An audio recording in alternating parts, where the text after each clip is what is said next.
What's going on, guys? It's your guys here at CGR. My name is JP. Brian, we back with another video. Today we got a mukbang. We got some Wendy's, and we're gonna tell you a little story time.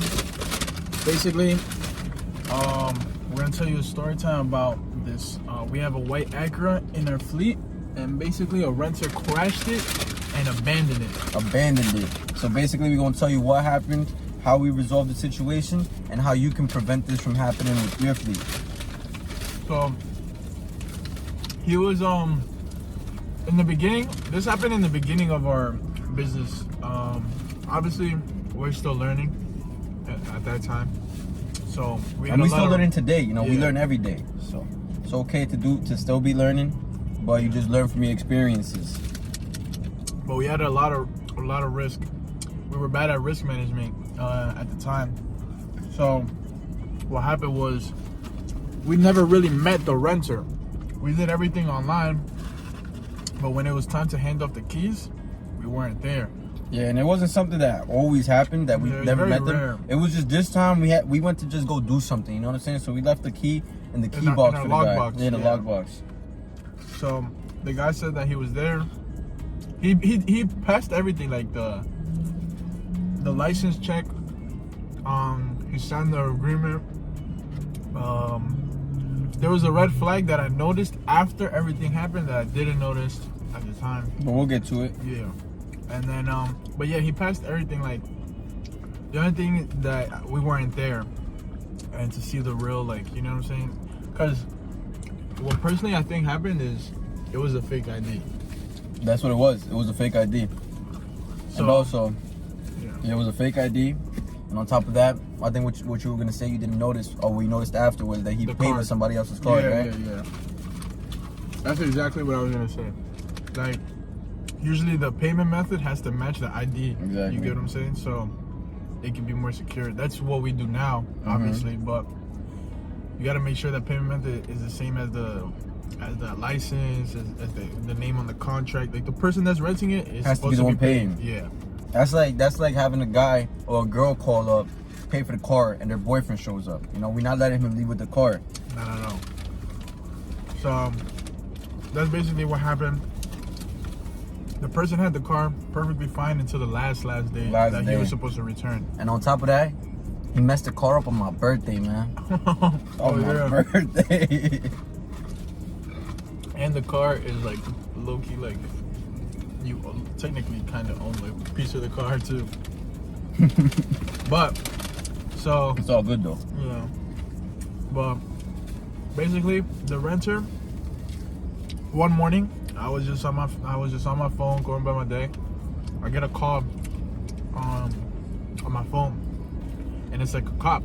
It's a detective. He's saying that, "Oh, are you the owner of the business? Blah blah blah. This car wasn't involved in an accident. But like a hit and run. Yeah, something like that. But we can't find the car." Yeah. So I was like, "Oh shit!" So I tried to get in contact with the renter. Ghosted. Never heard from him again. Never, bro. But you know what's crazy about it?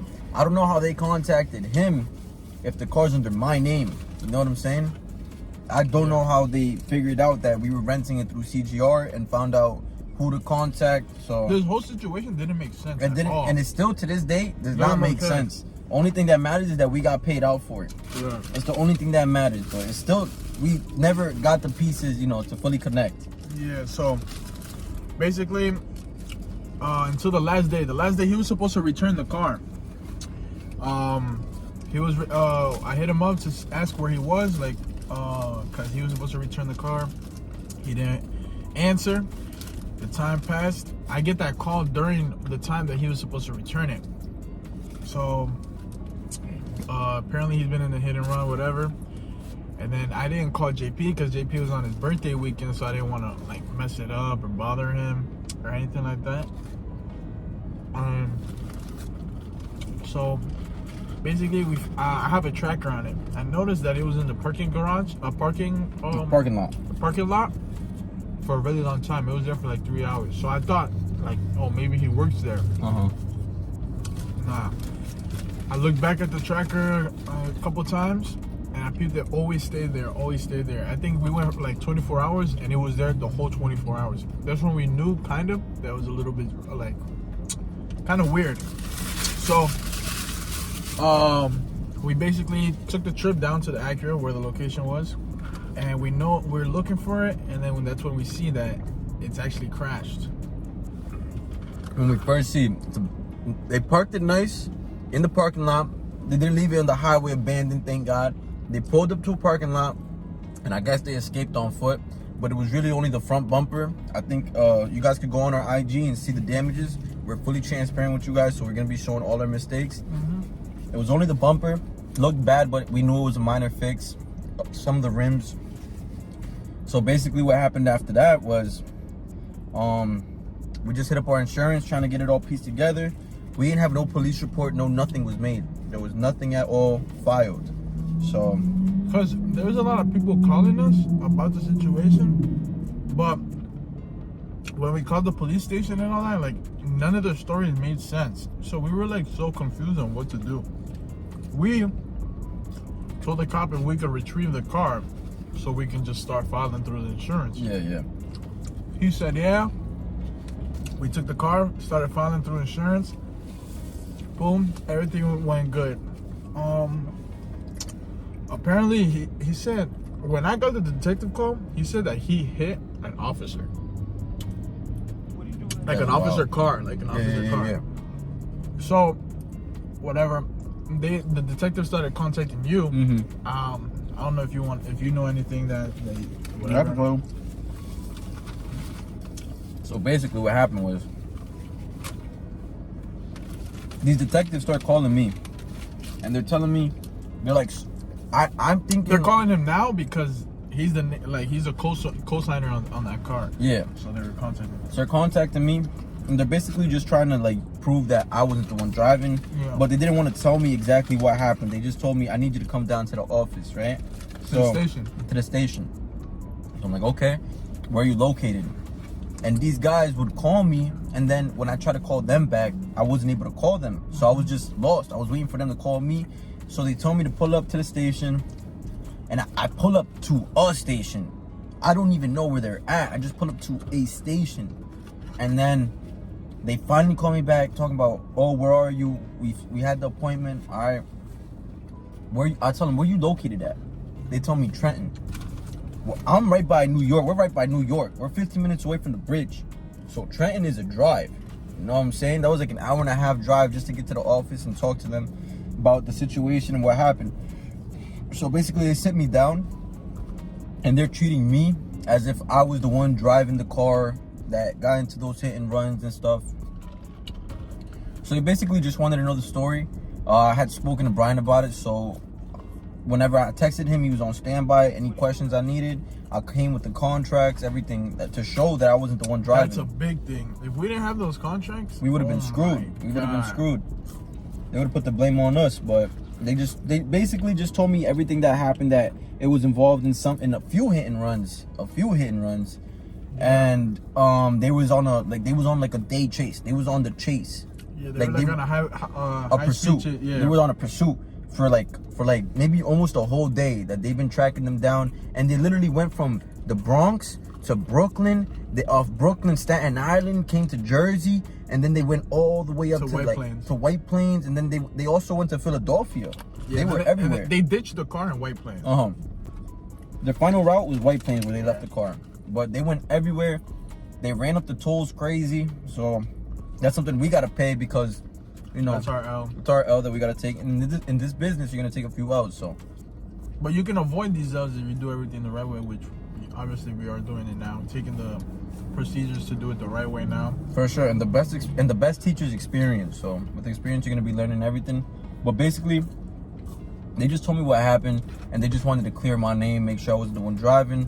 I was there for like an hour, mostly just waiting in the room because they would ask me questions to see if the story matched up, added up with the time frame they had. It did add up, and then they told me, okay, we'll get back to you soon with the guy's information and everything. I'm like, all right, bet. Never got back to me. Literally, I don't even know what the police did in this situation. They did not help at all. They just called to see if I was involved. They In that help at pursuit? all. Like there was no point of Yeah, and they just called to let us know that the car was in an accident. That's all they did.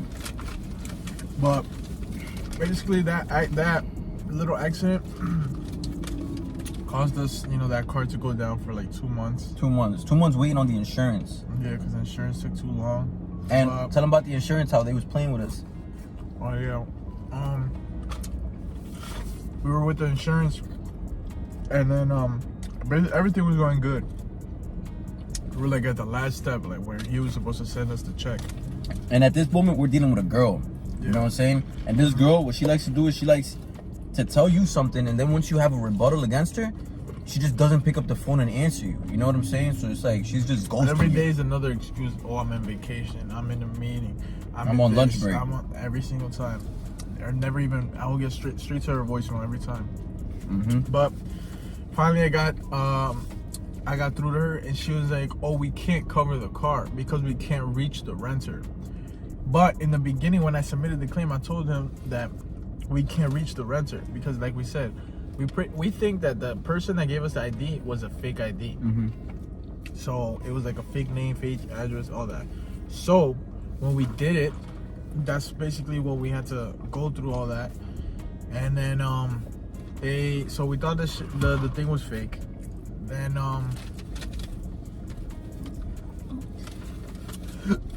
so then we had to deal with all that.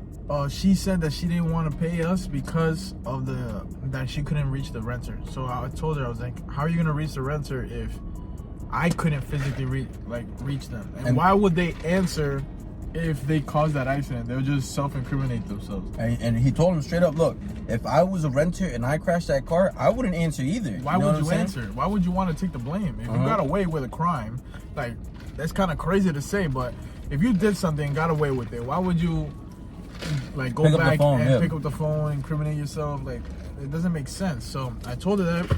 He started bugging on her. Yeah, that's what you gotta do. You gotta start bugging on them. You gotta fight for, like, you literally gotta fight with these insurances. But so yeah, I was like, can I talk to your boss? I talked to her boss.